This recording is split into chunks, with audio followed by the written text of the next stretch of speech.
How to make a simple bracelet. You will need some sort of fastener. I've got a T-bar and a toggle. You need 2 crimp beads, Tigertail thread, approximately 20 beads or so, depends what size or what shape you're using. I usually make them to 7 inches, then have the fastener, so it makes about 7.5 to 8 inch wrist. And you need some chain nose pliers and some cutters. When you're making a bracelet, you need to cut 2 or 3 inches either side of the bracelet length, so you've got some room to pull through the T-bar and the crimp beads, so you've got some room. So if you cut yourselves probably about 30 centimetres with the wire, then what we do, we use one of the little crimp beads that are here and we thread it onto the end of the wire. If you leave yourself a couple of inches or so, and then you tuck through the end of your fastener, and then you take this end and you take it over the back and thread it through the crimp bead, back through the crimp bead to make a loop, and then you can pull the crimp bead up to the top of the T-bar, like so. So you've overlapped. Then what we need to do is just take the flat pliers and you squash that little bead flat, really nice and flat. It makes a good connection.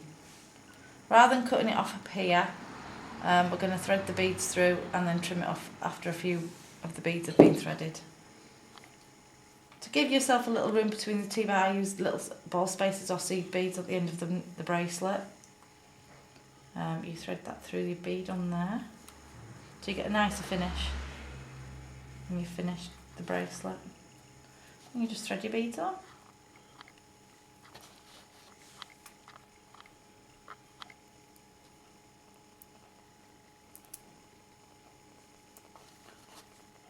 Necklaces can be made this same way.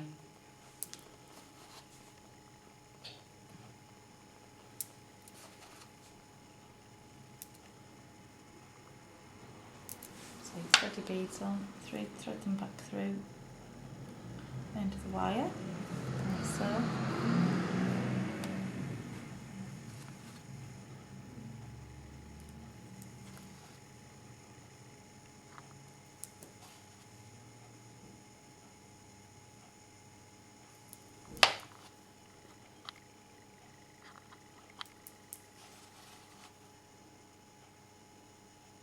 And then finish off with another little silver bead before you get to add your crimp bead. I'll just match it both ends. Where you have this little tail of wire, if you cut that flush to one of the beads there, you then get a better finish there. When you finish off, you've got no little ends of wire coming through or anything. And then what we do is take the other crimp bead and thread it on. This is where you'll get the correct tension and no gaps in your bracelet.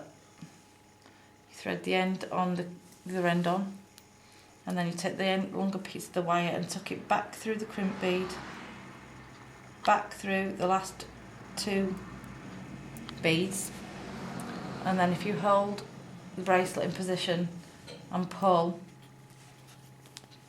you will get the correct tension in your bracelet or necklace or whatever you're threading on Tigertail.